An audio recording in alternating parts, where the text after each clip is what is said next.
घुटने के दर्द में या अर्थराइटिस में दिए जाने वाले इंजेक्शंस। नॉर्मली 3 तरह के इंजेक्शंस होते हैं जो हम नी अर्थराइटिस या घुटने के दर्द में देते हैं। पहली जो ज़रूरी चीज़ है जानना वो ये कि कब दिए जा सकते हैं। जो नॉर्मली हम इंजेक्शंस देते हैं वो हम देते हैं मॉडरेट केसेस ऑफ अर्थराइटिस में, जबकि सीवियर अर्थराइटिस ना हो, क्योंकि सीवियर केस ऑफ अर्थराइटिस में अगर हम ये इंजेक्शंस देते भी हैं तो इनका कोई बहुत फ़ायदा नहीं होता। मॉडरेट केसेस ऑफ अर्थराइटिस में जब हम इंजेक्शन देते हैं तो इंजेक्शंस काफ़ी हेल्पफुल रहते हैं। 3 तरह के जो इंजेक्शंस होते हैं उसमें सबसे पहला होता है रीजनरेटिव मॉलिक्यूल्स वाला। उसमें हम पेशेंट का ही ब्लड लेते हैं, उसको हम प्रोसेस करते हैं। इस प्रोसेस में करीब 30 मिनट करीब लगते हैं और फिर वही उसे प्रोसेस करके जो उससे प्रोडक्ट बनता है जो कि रीजनरेटिव कैपेसिटी रखता है, उस इंजेक्शन को हम घुटने में देते हैं। तो इसको रीजनरेटिव मॉलिक्यूल्स कहते हैं या ब्लड प्रोडक्ट बेस्ड इंजेक्शन कहते हैं। दूसरा जो होता है वो लुब्रिकेटिंग मटेरियल का होता है, जिसको हम जैसे कि हाइलुरोनिक एसिड कहते हैं। तो इस तरह का हम जो इंजेक्शन देते हैं इसका भी इफेक्ट काफ़ी अच्छा रहता है। ये नी का जो कार्टिलेज घिस रहा होता है उसमें जो पेन रिसेप्टर्स होते हैं उन पे काम करता है और पेशेंट का पेन कम करता है और साथ में अंदर लुब्रिकेशन बढ़ाता है। तीसरे तरह का जो इंजेक्शन होता है वो होता है इन्फ्लेमेशन कम करने वाला या बंद करने वाला इंजेक्शन, जिसको कि हम एंटी इन्फ्लेमेटरी बेस्ड कहते हैं। इसमें अक्सर स्टेरॉइड और लोकल एनेस्थीसिया का मिक्सचर करके इंजेक्शन दिया जाता है, जिससे कि नी का इन्फ्लेमेशन जो है वो कम हो जाता है। तो अगर हम ब्रॉडली देखें तो ये 3 तरह के इंजेक्शंस हैं जो हम नी आर्थराइटिस में देते हैं।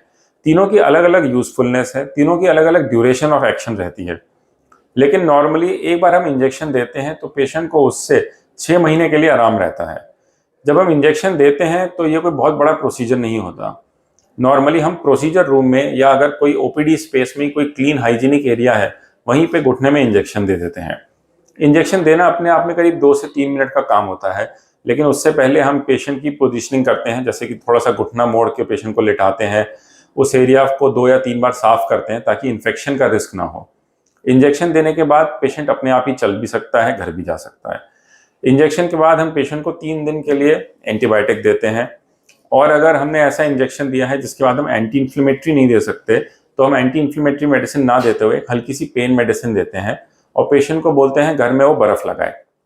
बर्फ़ जो है वो दिन में 2 से 3 बार लगानी होती है। पेशेंट को घर में चलना अलाउड होता है और 5 दिन बाद हम नॉर्मली पेशेंट को फॉलोअप के लिए बुलाते हैं। जो घुटने में दिए जाने वाले तीनों इंजेक्शन हैं, तीनों का काफ़ी अच्छा रिजल्ट मिला है।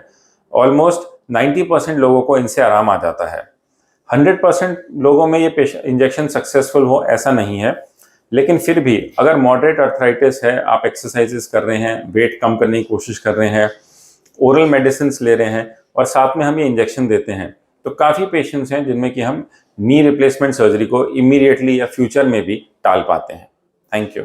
अगर आपको हमारा ये वीडियो पसंद आया तो हमारे चैनल को सब्सक्राइब करना ना भूलें और ज़्यादा से ज़्यादा शेयर करें।